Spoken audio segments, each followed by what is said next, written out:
Hello, everyone, and welcome to episode 25 of the Lodgge Podcast, our season 3 finale, and we have a great one for you today. I'm your host, Scott Milley, and joining me today is my uniquely talented guest, Jason Loftus. Jason, how are you doing today? I'm doing great. Thanks for having me, Scott. It's been a long time coming. I'm glad to finally get you on the show. Mhm. Jason is a true trailblazer in the interactive entertainment industry, and I know you can get that word thrown around a lot, but this is the fact. This is true. This is one that I've been really looking forward to finally getting Lofty Sky on the podcast.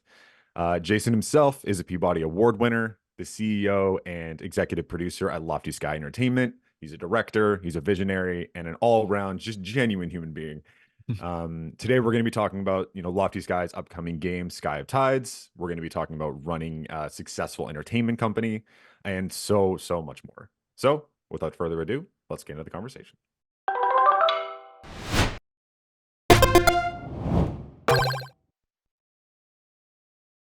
So, Jason, first question I got to ask, and actually the last time I'm going to be asking this question, we change it for every season. And again, thank you for coming in for the season finale.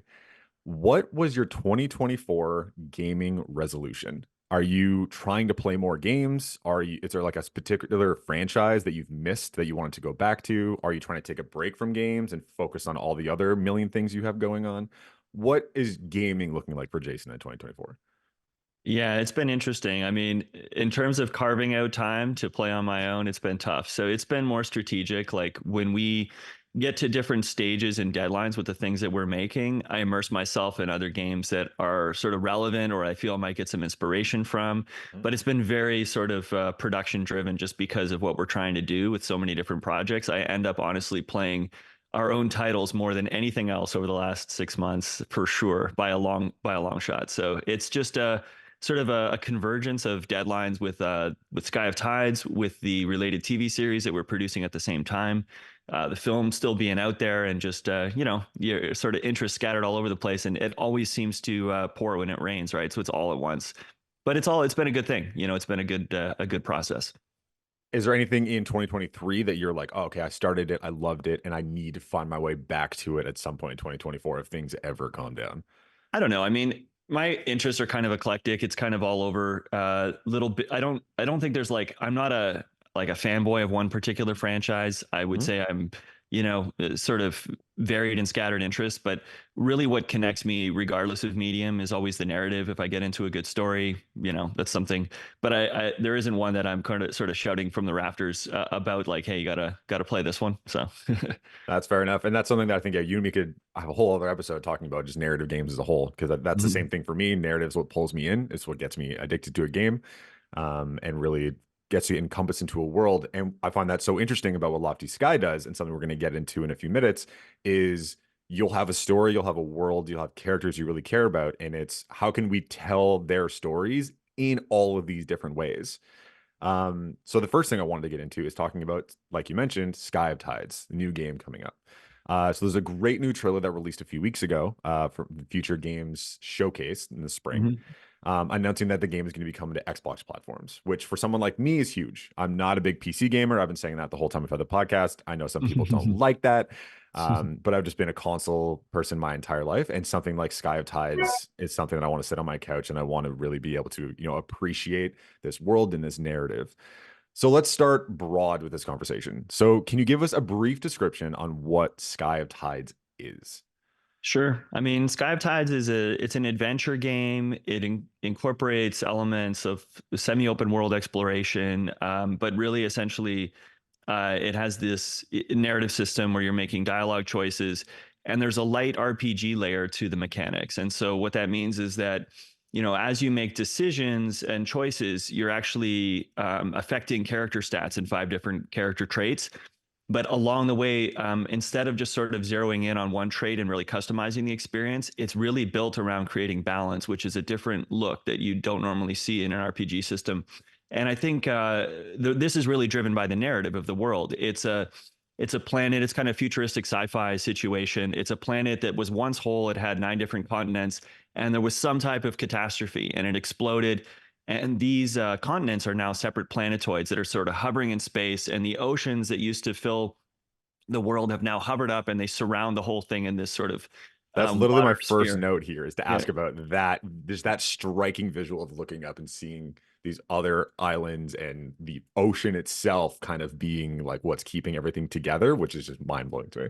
Yeah, it's very wonderful world building. Credit to Lena Skorbach, who's a wonderful Ukrainian Canadian creator who we worked with in the outset, and now we have a writing team, the Pearman brothers, who've just taken what she's built and just prolifically generated a lot of really interesting concepts and characters and scenarios. And it's just, we love the story in the game, and that's really the heart of it. I think that's the heart of, when we get into sort of how we work across different mediums, that's the connective tissue, is the story, and what really it comes first for us.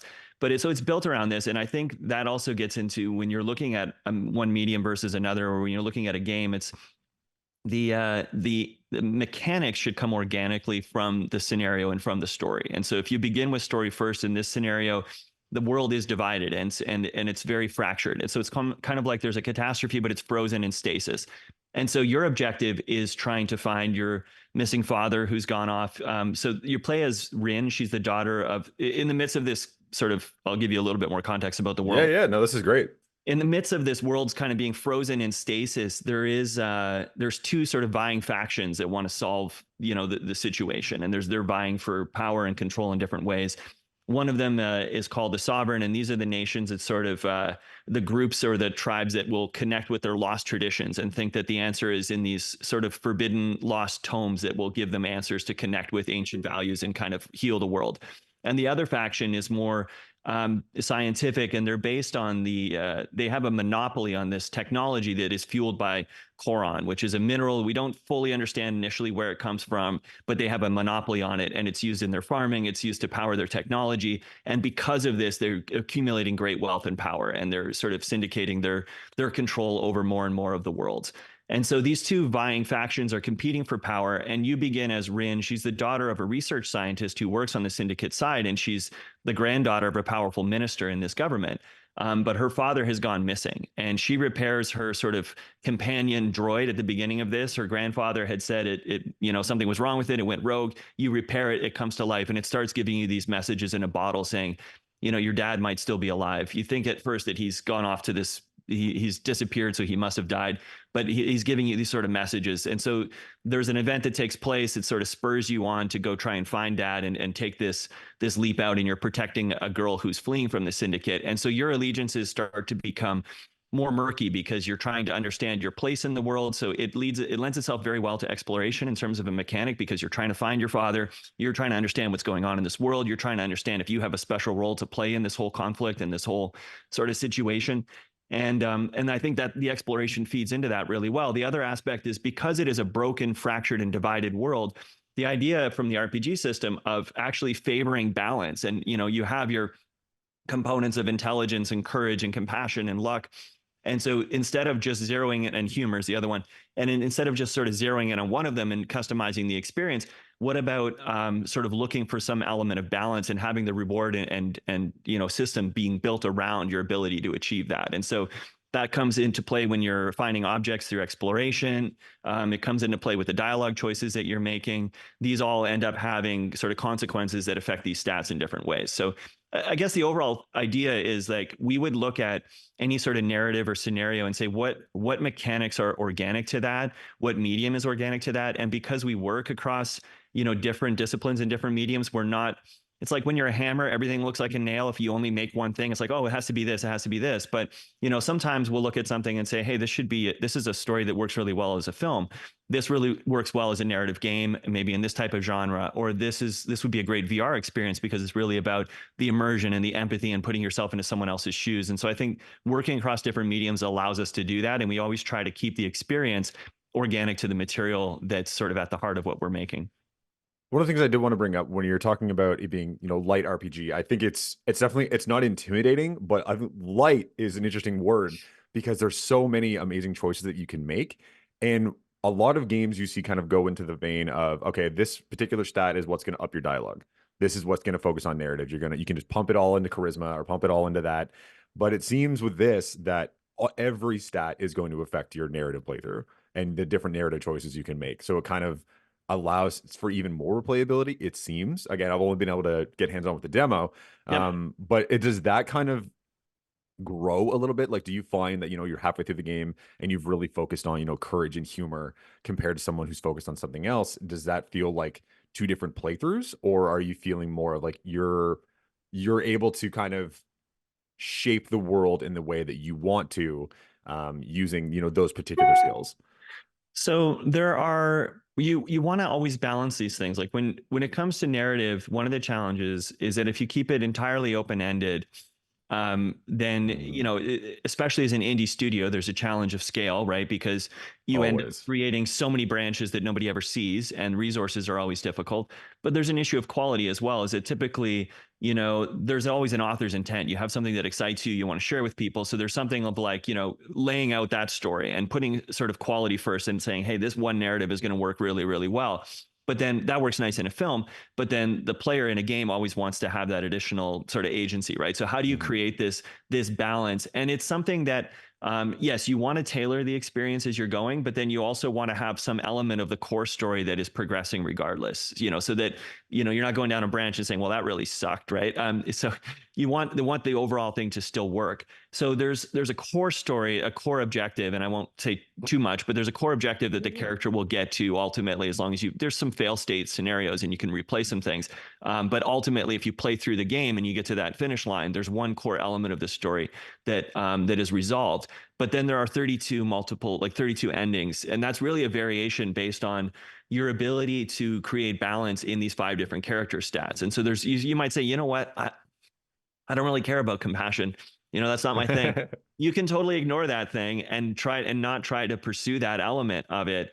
And then there's a binary outcome for that. It's going to affect one major element of the story at the end. And so because there's 5 of these things, there's sort of binary outcomes with where you land on humor, where you land on, and it's the other aspect that happens is there's additional customization as the game progresses. So it's not all built just at the end in terms of these different outcomes. Mhm. As you progress, we have sort of like there's character customization that you can do, and that's related to there's 5 different elements of that. You've got a suit, you've got sort of some kind of headgear changes as well, you've got different boots and stuff that you can, and there's 5 different elements of that customization. We've tied them each to different character stats, and so when you reach certain thresholds with each of them, Yeah, yeah. you're unlocking elements. Now when you get a complete suit, so you've completed level 1 of all 5 traits, then that suit brings with it another superpower of some kind, and it unlocks different bonuses as well. So the game itself is encouraging an element of balance, and because if you're progressing and achieving that balance, you're able to do more as you progress. So you can, when in exploration, you might get 2 times speed, or you can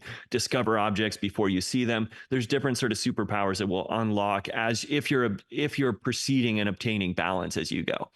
And So then is of this course something? ultimately, Oh, sorry, please go continue. ahead. Yeah. I was just going to say at the end, then it ultimately, it's going to vary with these, 32 different endings based on your outcome with the 5 different character stats.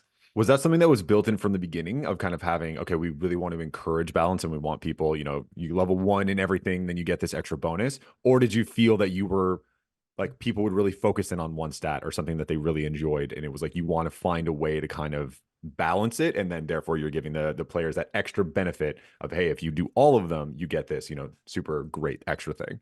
I think there was the seed of that intent initially, but it was a little bit off. And it's often like this where, games have this added challenge, even in when we're doing films and stuff like this. There is this, if you're doing something that isn't sort of like in a mold that's already been tested by everybody and you're just kind of filling in something, if Mhm. you want to innovate with something and do something original and you're really trying to have it feel organic to the material that you're dealing with, there's an iterative process where you're trying to uncover what's there. It's, that sort of cliched idea that there's the sculpture's already in the stone and you're just trying to help to bring it out Just and trying to find unveil it, what's yeah. in there, right?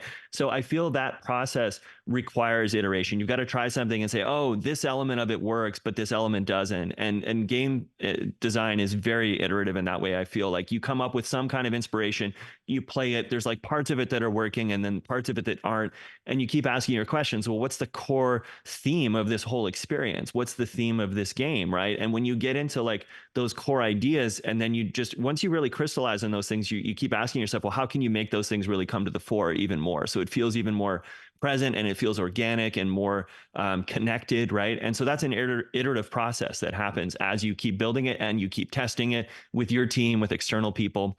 But it's rewarding because then ultimately what you want to achieve is a sense that when you're finished, that you had the complete vision before you started. This is exactly right how it should have been, and it makes sense. Creator's intent. Yeah. Yeah, but that's and an element of it is true. It's just that you have some intent, but it isn't fully clear until you work on it and you continue to hone it, and then it sort of emerges as you do that. So with a genre like this, right? You obviously have like such a passionate fan base, and like I think you know your target, you know your demographic. What is it about Sky of Tides that you feel really makes it kind of stand out from the rest? Like obviously the world building is next to none and is very awe-inspiring, and then I really do love the animation style, and that's obviously something Lofty Sky, and just that kind of all that look kind of tying in, and it feels original and feels like alone on its own. Mhm. So what is it about this game and this IP as a whole that you think kind of makes it stand out from the rest? Yeah, I mean, it is good when you're starting to, I mean, first of all, you want to be doing something a bit unique and a bit different because Mhm. that's where you gain inspiration and motivation. It's always a crunch to finish something. And if you're just doing something that's been done many, many times before, I feel it's hard to have that energy and that inspiration. So I think it's the combination of the world. I would say like the world and the characters, and we've got great voice talent for these too. Like the characters are so good. I That was think literally people my are next point, really, was really going that to full get voice into. acting. Yeah. Yeah, it makes a world of difference, and Mhm. it's time consuming Agreed. and expensive when you get into a lot of characters and a lot of content. But if you just test that, like turning it on and turning it off, it makes so much difference. And so we are going to do that. Now, of course, with the publisher, we've got they're localizing just the text, but people can still, we found that because we make a lot of like foreign language films and they're subtitled. It's like the voice, even if you don't understand it and you're reading, it adds so much of the character, right? So I think people are going to get into it first from the world. It's a very unique concept, and the interesting thing is, the world designer Lena, who I mentioned, it felt like it was a real place that she was in. She spent so much time diving into this world and building it. Is like she would talk as though, you could go for factual answers for her on anything in the world. It's like she didn't have to, it's like she lived in this place, right? And that's the ability to do that is really something because it feels complete when you've gone and you've Hmm. thought through it to that extent. You feel like you're transported somewhere, and so that part I think people are really going to resonate with. But then I hope that they also find the other aspects of what we've incorporated here. It's sort of, there's elements of this kind of visual novel aspect where you're making sort of dialogue choices, right?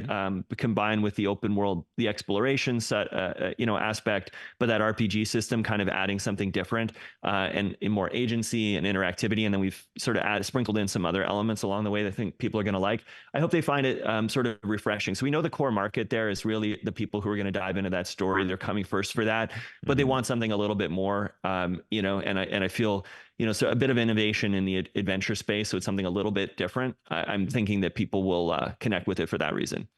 I think that's a good call because yeah, visual novels is obviously like its own thing and something that a Yeah, lot of us love. But you also do want a little more of that, interactive decision making, exploring, and like kind of splitting the two up, which will make the narrative that much more powerful, right? When you're spending 20 100%. minutes going and exploring and finding this, finding that, and then being able to find that person and continue on with the story, it's always that next breadcrumb, right? It's Um, so much more powerful when you feel that you're really assuming the objectives and the actions of the character, right? So it's not just something that, visual novels a lot of times can feel a bit like a film, and films can be, obviously I love films, we make films, we're passionate about them, but there's a separation from the character, right? And so the beautiful thing about a game is that you are taking those actions yourself. So there's another sort of an added step that you're taking to really personalize that. So when those things feel organic and you feel the actions that you're undertaking are what makes sense for the protagonist in that moment, then I think it brings a closer connection to it and it's more engaging. That is basically like the quote that I say to everyone who doesn't play games. I'm like, you read books, you watch movies, like you want to be You that want to person. be Like, that person. There you yeah, this go. is a whole other conversation we could have. So the one thing I definitely wanted to ask was, so obviously the creator of the world, like I would know what her answer would be to this, but what is a small part of this game that you don't think most players would notice or isn't a big deal, but means something either very special to you or very special to someone on your team? So she's an interesting person. First off, I mean, she's from Ukraine originally, but she speaks Japanese, and she's just got this like this really diverse and genuine interest in different cultures from around the world. And so I feel like that plays out. Now, obviously, there's no one-to-one with any of these different, there's these sort of 9 distinct nations. They previously existed in their own continents and their own, and now they're separate planetoids and they have very distinct cultures and stuff. But you can see threads of inspirations of different cultures. And we've tried to, reflect that with the casting. There's quite a diverse cast as well, but it feels very rich as a result of that. And I think there's it came out of a time, we were building these concepts. We went through COVID. People were very isolated. And there's more and more sort of like, echo chamber tendencies and sort of like siloed thinking and stuff. And so I feel it resonates with that, even though it's not overt and there's no like metaphors that, relating to present day things. I think it just feels genuine in the sense that it comes out of a time when we have had more isolation and division, and really looking for return to balance, which I think a lot of people have felt is missing. So there's always this layer of like, we work in documentary as well. And, what people think, okay, documentaries dealing with real life things. It's like fiction and narrative deals with real life things too. And honestly, sometimes you're able to get closer to a real life truth because it's just coming through other characters. And so there isn't all of the baggage that you're viewing something with a whole bunch of other notions and ideas about all your opinions about real world stuff, because it's fiction. And so I think you can get to real world truths through that. So I think there's something that's really honest and genuine. And there was a real resonance between the world that Lena had created and what the Perriman brothers did with it. I mean, they're just prolific in their ability to create characters and humorous scenarios. Like I love Reef, the robot character. There's a real wild man named Lodgge that you're going to run into in the game. And he's just, there's such an eclectic collection of characters that are voiced just perfectly that I just can't wait for people to. And I shouldn't especially, that there's no favorites here. Like every character, I'm absolutely in love with. The lead for Rin, Ginger Sue, is fantastic. The chairman character, if I go through, Todd Habercorn does voices for us here too. He's awesome. Everybody through this game is just really excellent. And I think the other aspect that's exciting too is, one thing that we don't talk about, but maybe actually gets to the question you asked about something unique that people might not be expecting. We will make more attention around this as we get closer to launch. But I mean, the fact that we're exploring the same world in a game and then also in a related television series that we're producing at the same time, and which will be available inside the game, which I think is kind of cool. And we will actually it'll be released. The plan right now is to have a retail launch. I don't know if I think I can say that. I was gonna say, I don't know. We don't need to if you're not sure. So, I mean, like I won't say dates then. How's that? There we go. There will be a retail launch, and you'll be able to get the box set with the game inside of it and the TV series as well. And I think there's a really interesting interplay between the two. Whoa.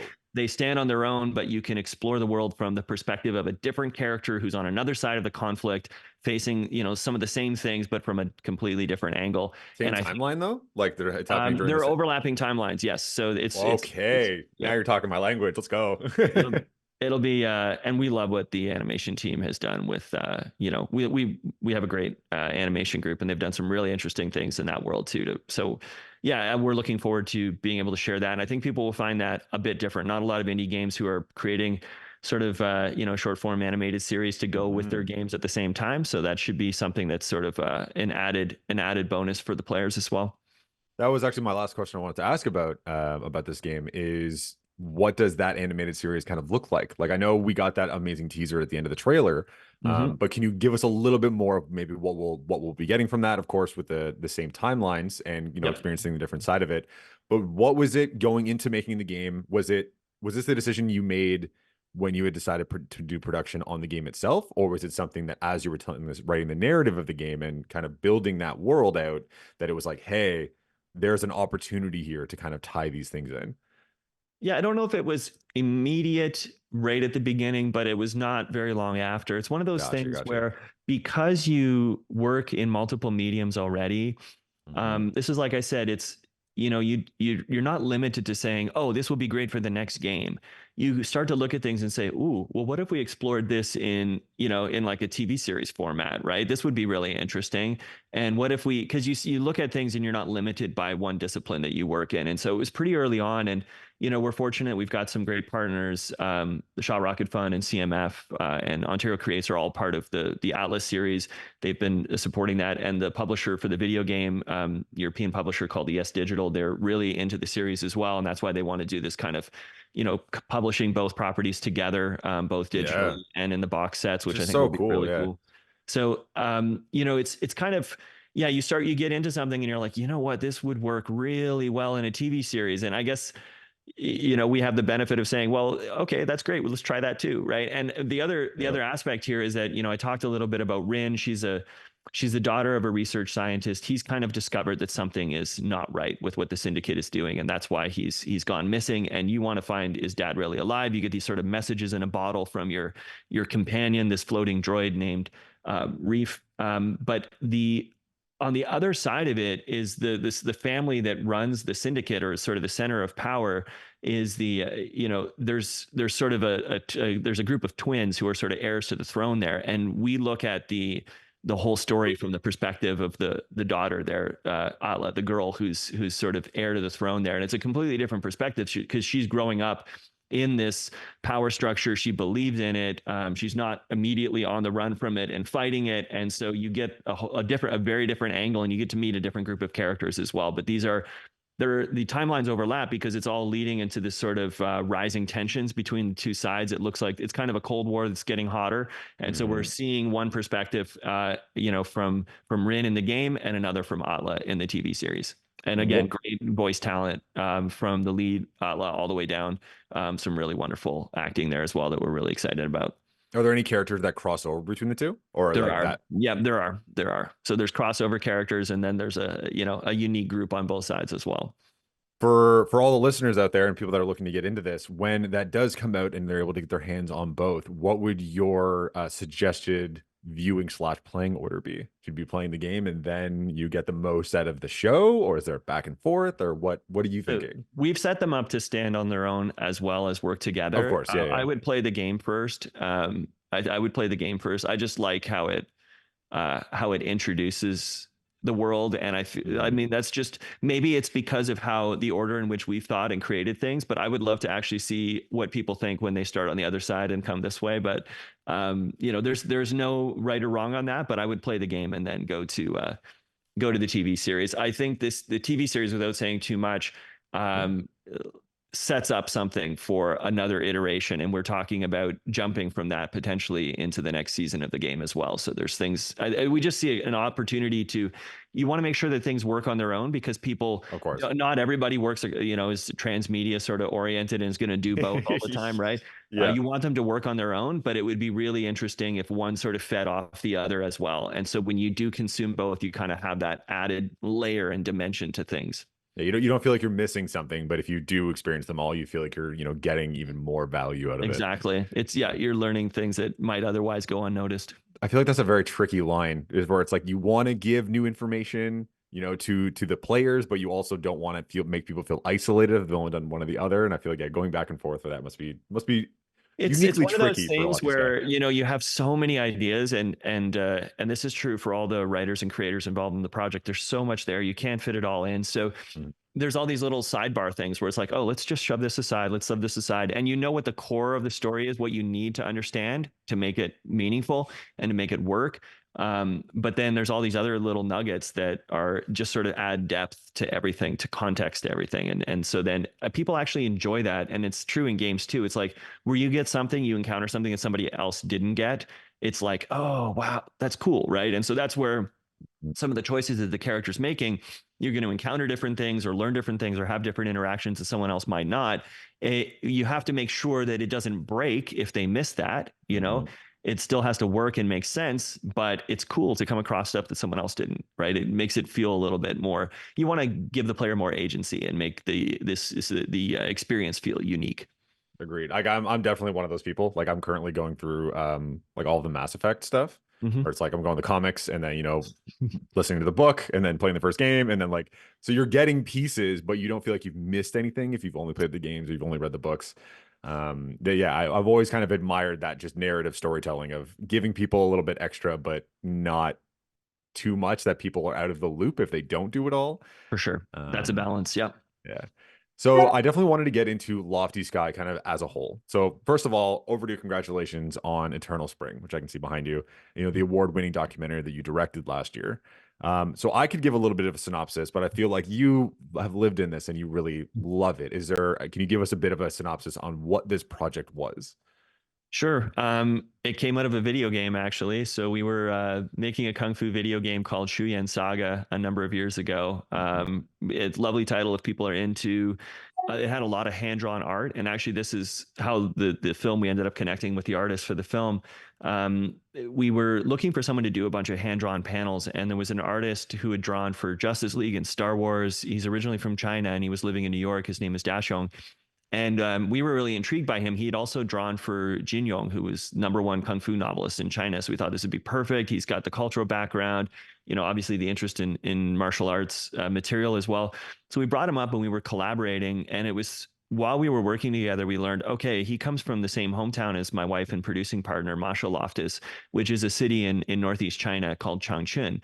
Now, my wife was the daughter of a government official in China, and so she had never had any connection with any dissident or persecuted groups growing up in China. So hearing Dashong's story, so Dashong had to flee his home in the aftermath of this dramatic heist of the state TV airwaves. So yeah, you can see a glimpse of the movie poster. Yeah. There's basically it's a group of persecuted Falun Gong adherents. This is a spiritual discipline in China that became very popular in the 90s. The Communist Party recognized that there were potentially more people engaged in the Falun Gong. It's kind of like similar to like a Chinese yoga in terms of slow moving exercises, but it has a set of tenets as well for, sort of moral improvement based on truthfulness, compassion, and forbearance or tolerance. And it became very popular in China. The parks in the morning were full of people practicing this. And at first it was tolerated or even encouraged. But as it became extremely popular, in an officially sort of atheist society where people weren't really permitted or tolerated to have different belief systems, there was a repression that was launched against the group. And so this story, Dashong is part of this community. And when the persecution was announced in 1999 and these people were banned from practicing their beliefs and such, they would go out and hand out leaflets and say, hey, no, we're not. The state media at this time was saying these people are evil and dangerous and we need to get rid of them. And they were just like, this is not at all what my experience, this is not what I'm about, right? And so they would hand out leaflets saying, this is what we're actually about. And by the way, people are being imprisoned and being tortured for doing this. They were trying to expose these things, but the cops would just find them with these leaflets and throw them in prison and they would get in trouble. So there's a group of them in this city in Northeast China who said, we can't really compete with just leaflets. We need to have a larger voice. And so they hatched a plan to climb the television poles in prime time with like a home video player and, wire cutters and a transformer and just intercept the state TV signal with their own home video to basically debunk the state narrative about their practice. And this was unprecedented because in China, the communist regime controls the narrative absolutely. Mm-hmm. And so for this to happen in prime time and reach hundreds of thousands, potentially more in this major city in Northeast China was a huge shock. And they ended up arresting thousands of people in the aftermath. So Dashong got caught up in this, even though he wasn't involved in hijacking the state TV. Mm-hmm. He was caught up, he was arrested, he was persecuted. But when he got out, we were working with him on this video game and we learned his story and we were like, you know what, this is a remarkable story and you have something really remarkable in your art. And so we decided to use his art and his illustrations to bring to life this story. And so we dive into his art. The film is 3/4 animated. So it was chosen as Canada's entry for the Oscars for Best International Feature Film. That was, first thing I was going to mention. Yeah. But also it qualified in animation because it was 3/4 animated and in documentaries as well. And that was the first Canadian film to qualify for all three. So we use his art to bring it to life, but there's an element of the film that is live action, like your typical documentary. And so the reason for that is we show you the artistic process playing out. We see him meeting other survivors. He's trying to piece together this event that dramatically impacted his life. And he meets the only surviving hijacker who got out of China and is living in Korea. And they do this kind of collaboration through art, which comes to life in animation in the film to tell the heist story. that's basically not a short synopsis. That gives you, I think, a pretty good No, picture of but what the that is film is why I about. asked. Because again, I had the synopsis here in front of me, and it was like, I know I want to hear it from you because this is something that you clearly poured a lot into, and you have a personal connection to it, and something that you really care about. Mhm. So the fact that you know it came out critically acclaimed, nominated for all these awards, but as Lofty Sky does, you wanted to do other things with it. So now there's going to be a version of the story coming to VR. Can you tell us a little bit about that project and what was it? Again, was that kind of at the beginning where you're like, "Ooh, I want to do, two different things with this," or was it, "Oh, this is a really interesting take, and this is what I want to take to VR, and this is how I can, leverage that medium." Yeah, it was pretty early on.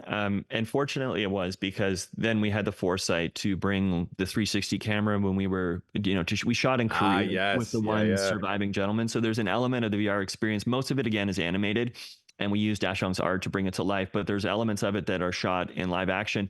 And that's because, seeing the first interview we had with the one surviving participant in the hijacking, Hmm. we felt he's going to be really, really useful for the film and sort of piecing together the story and being a conduit to this eclectic group of characters who carry this out. But there were elements of his personal story that we saw would just not fit into the film. It wasn't about him per se. He's not the one who's sort of the driving force of the effort, but he Hmm. had some really remarkable personal experiences from before, when he was able to, sort of practice his exercises freely, and then what it was like when the whole state media was against you, and how that affected family members around you, what it was like trying to sort of clandestinely get the word out and facing a risk of arrest, what it was like being arrested and and then interrogated, and you have no idea what's going to happen to you. And so we don't get into so many of these details with him from a personal perspective in the film, but it always felt like something that should be explored separately. And this is where, when I talk about looking at each medium and its strengths, I really feel Yeah. VR is wonderful. It's got its challenges. Like when I compare narrative storytelling in a film, you lose something with VR. You don't control the shot anymore. So as a director in a film, I love to be able to have a close-up shot to communicate emotion, but a Hmm. close-up shot in VR is just someone standing very awkwardly in your face, and it feels very uncomfortable, and it doesn't work in the same way. So a lot of the controls and the conventions you have, you're not able to direct people's, there's things that you can do to direct attention, but Mm. people have the freedom to look where they want to look. And so when you lose that control, you lose the ability to do certain things that you can in a film as a director. You also don't have that third party connection. You're not just watching one person. If you were just hovering around watching one person in VR, you're basically stalking them. It feels weird, right? But in film, it's like you're always empathizing with that third party character, and you have that certain window that, that is a convention that people understand. But what VR is very useful for is immersion and empathy. And so you're able to put yourself in someone else's shoes in a way that you can't in film. So when you take, this sort of macro story that we have in the film with the heist story and everything that happens, but then you say, what is it really like for someone who is in that situation? There's something so powerful about putting that headset on and being completely surrounded by someone else's experience. And so we start shooting the VR experience in live action. We see this character. He went by the alias Mr. White when he was in China for security reasons, and so Hmm. that's what we've called him in the film. But his real name, he's now in Korea. He has protection there. His name is Jin Shejua. And we start seeing him, but then as his voiceover carries over, we assume his role. And he goes back to the early days of how he first encountered the practice of Falun Gong and through everything that happened. And we experience this in the first person. We've also tailored a sound design that taps into a haptic feedback vest called the Wooger vest. And so you can actually feel sensations as you're going through his experience that, basically from the early stages, you're out on the street and you encounter Falun Gong, and an older lady teaches you how to hold your hands up and do the exercises, and that's interactive. You can engage a little bit, but then later on, when you're accosted and arrested and surrounded, Yeah. you can feel the physical sensations. You can feel your heart pounding in the interrogation, and we feel like because we work in different mediums, you start to learn, like I was saying, about the drawbacks of the medium, but also the strengths. And when you understand that the strength of a medium is really, for me, VR, it's so much about empathy and about immersion and putting yourself into a situation. And so if that's the case, then how can you heighten that? And that's where the tactile sensations and all of that felt like a sort of natural next step with this, is to really, it's not necessarily for the light at heart, but I feel if you're able to put yourself through that, like a 12-minute experience, it's like, it's powerful. You come away really feeling like, wow, I just walked a mile in someone else's shoes. And I think that that's something that VR can do for us that other mediums really can't in the same way. I think that kind of gives us a window into your selection process too, which is something I definitely wanted to ask about with Lofty Sky. Of so obviously you have the IP and the idea and the story. How do you decide, or how does the company decide of kind of what mediums these are going to fill in? Is just being like, exactly, this is the story. How can we make this the most immersive, empathetic avenue? So obviously we want to do something in VR. Is there, do you have a process, or is it really a case by case basis? Is you have this amazing IP and you're like, okay, we want to make this great narrative game, but ooh, we can also do an animated series. Is there a process to the madness? Because I feel like every time you and me have talked, I've always said like, Lofty Sky is doing so many things and every different type of like interactive entertainment, right? And you always say, I never get bored. Yeah, So it's like part of it is an keeps things attention exciting. deficit issue, I think. But it keeps things Yeah, exciting, keeps things entertaining. totally. And I think we are fortunate that although we're a small team of people, it's really a group of people who are comfortable wearing different hats. And these are That's people who are not just like, it's a group of people who might, get bored in a large organization if they were sort of pigeonholed into like, this is all you do. mhm. So we've got this group of people who are like, we've now worked across different mediums. People come from different mediums that are in our team. And now we've collaborated together for a number of years. So it's actually quite an organic process. It's like, what if we did something with this in VR, right? And that's because the first time we did it, we did a co-production once years ago with a company in VR, and that was really helpful to kind of learn from someone who was doing VR all the time. Whereas we were sort of tech savvy, and we were keeping up to speed with things, and we had the camera and we were playing with it and that kind of stuff, but we hadn't produced something all the way through. So I find that that's useful. But once you've really brought in and absorbed that experience, and you've done a few things in different mediums, then it's not frightening. It's more just like you kind of get a sense through the production process. And this is what I would encourage people. Like if people come through film school or they come through another program that's more focused on, game design or whatever, don't be afraid if the job you get or the opportunity that comes to you when you first get out of school isn't what the main thing that you want to do for the rest of your life. Like, yes, you have that freedom usually when you're younger to try a few different things, before you have like a mortgage and kids and all this kind of stuff that you have to deal with, right? So that opportunity to explore and do different things can really be an asset later on in life, because you carry with you experiences that might be very different from somebody else. And sometimes oftentimes I feel like we're pigeonholed too much. And I'll tell you, in the film with Eternal Spring, some people watched that and said, oh, I really like the video game aesthetic he used. And I was like, I had to think about it, because it was never a conscious, like, let's make this feel like a video game. But Mhm. I knew that the fact that we worked in video games, it's inevitable that there's things subconsciously that we're collecting are going to sort of translate into what we're doing. And I think one of the things that hit me later on is like, okay, so with Eternal Spring, we knew we had this group of there were Chinese, dissidents who were, or persecuted individuals. And there was a number of people who had different names.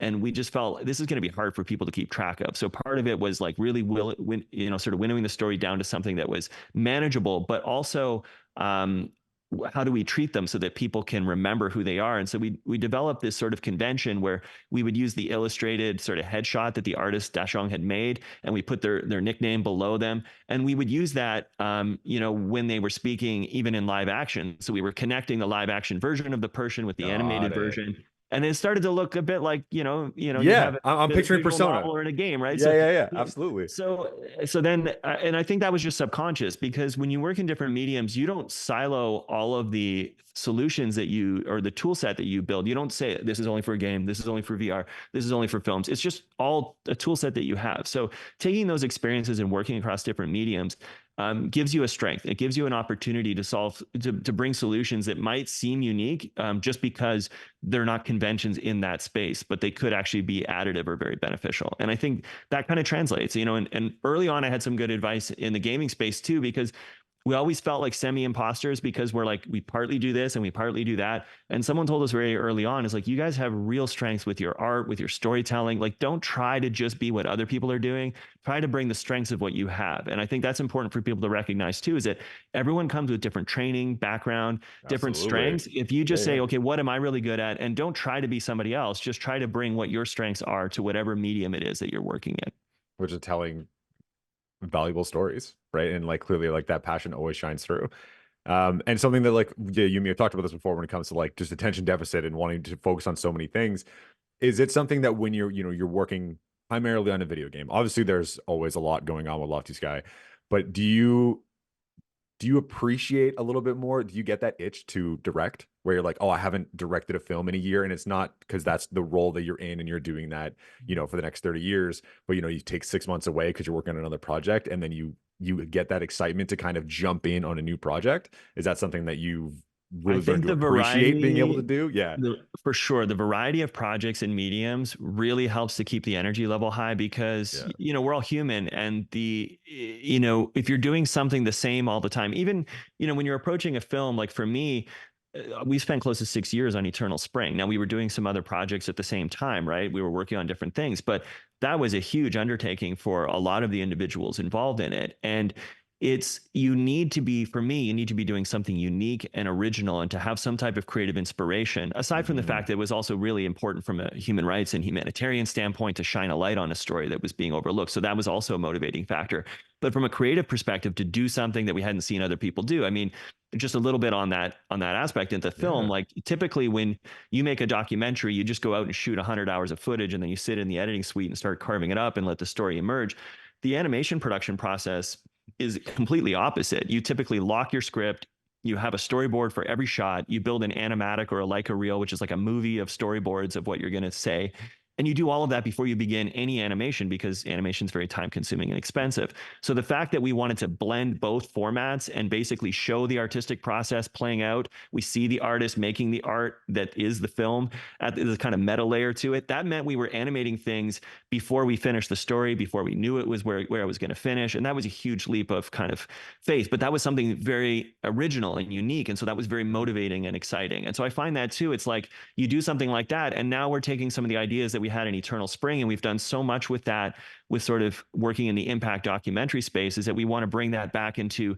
So we found with our audience in the gaming side, there's a lot of young players who they're very socially conscious. They want to have a positive impact in the world. And we do all this Absolutely. work in impact documentaries, dealing with real world issues. And it's like, why can't we combine the two? Like, why does it only have to be entertaining? Can we make a great mystery game, for example, that incorporates real life documentary elements? And so that's a bit of a tease for our next title, which is Yeah. now going to head into production, called Hope in the City, which really incorporates and brings those things together. So I do find, the like mixing it up, working in one medium and then coming back, you come with new ideas, and sometimes that gives a creative inspiration. It's also a break. Like, I mean, after Yeah. directing Eternal Spring and spending that much time, I've now worked as an executive producer with a couple of other films. One of them was nominated this year at the Oscars for Best Documentary, To Kill a Tiger. Another one is on a great run for, sort of next year's award consideration. It's called a film called Mediha.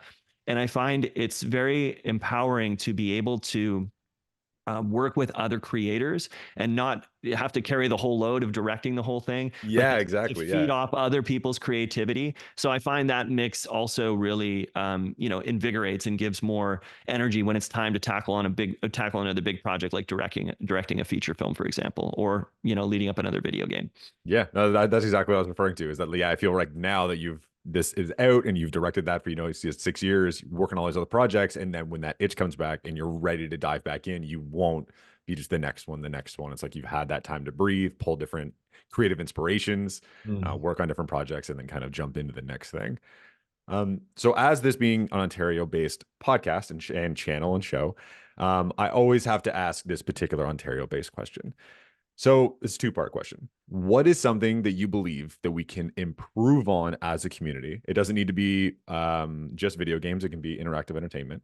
Mhm. And then what is one thing that you think the Ontario video game and interactive entertainment industry makes us special?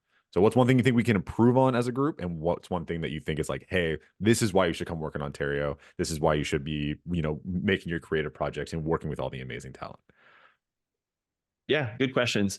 I think one of the things that I've come to recognize, especially, I mean, it is one of the sort of strengths. Like Ontario, we do have, a presence from larger studios now, but I mean, we were kind of late compared to Quebec in terms of bringing that stuff in. So a lot of what we Mhm. have here there's a lot of smaller studios, and I love that because I think you get a lot of creativity, you get a lot of sort of innovation and all of this. So I think this is one of the assets. I think it's also, it's a hub not only for interactive media, but for other media. So there's crossover of people who, doing sound for television and film who also would be great, to work with you on a game. And so there's more of like a media crossover, which I find is really great.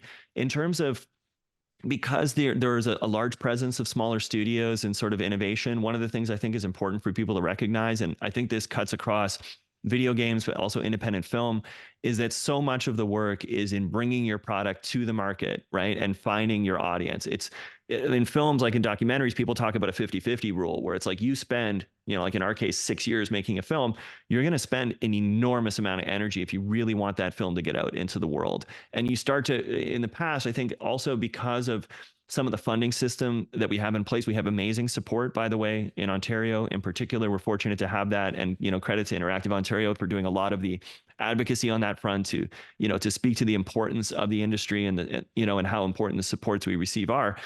A lot of the support we have had has been more on the production side of things, of getting things made, right? And that creates jobs. But the reality is, like, jobs in the future also depend upon those things being successful. And so I think that shift in focus of, like, there's just as much work to do on actually figuring out how to get your products into the market, how to make them successful.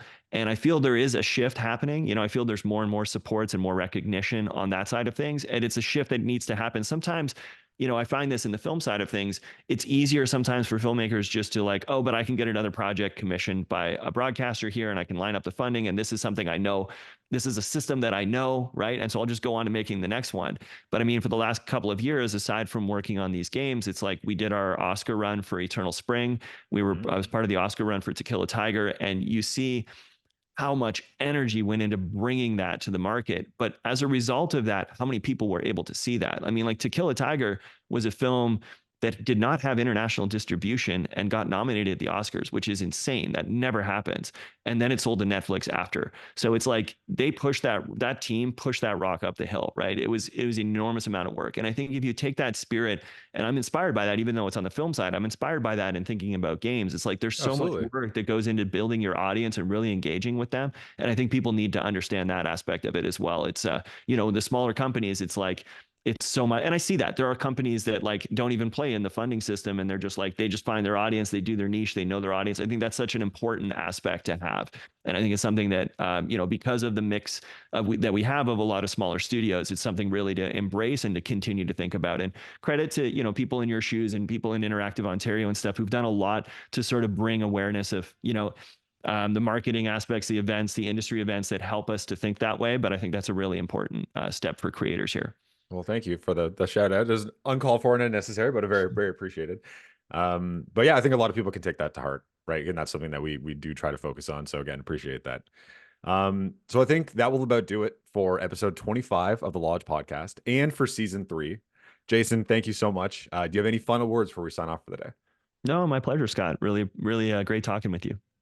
So again, thank you everyone for joining us today. Thank you to Ontario Creates for your continued support of the Lodge. Shout out to Continue. Thank you for doing an amazing job with producing the show.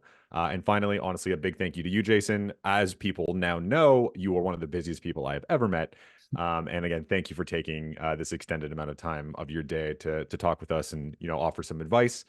Everyone, make sure go check out Sky of Tides. There's a lot more information coming soon, so make sure to wishlist that on Steam and all the other platforms. We hope you enjoyed all of the Lodge's coverage of all things GDC. If you haven't seen our recap video, make sure to go check out our socials and take a look at that. We will be back here soon with season 4 of the Lodge Podcast. But until then, take care.